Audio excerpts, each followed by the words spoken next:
biyaya na ipinagkaloob sa atin, pinagkatiwala sa atin. We are just steward and all this God's grace in its private school. So we should remember that.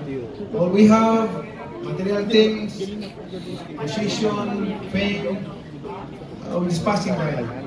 Lilipas din yan. Lilipas din tayo lahat dito sa mundo kasi hindi man tayo forever dito.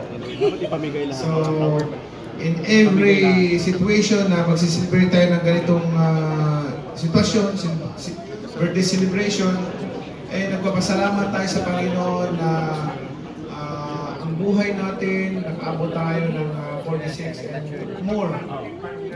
And then sa mga lahat ng mga biyaya na bigay sa atin, we have the responsibility also to share others our blessings that God entrusted to us.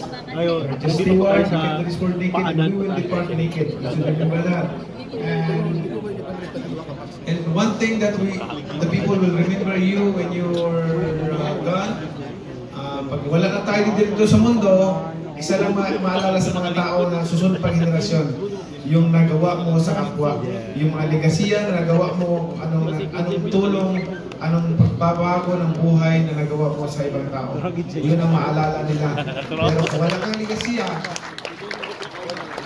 wala kang legasiya na magawa sa kapwa, pag namatay ka after 10 years, 20 years, 50 years, 100 years, 200 years, limot na yung pangalan mo.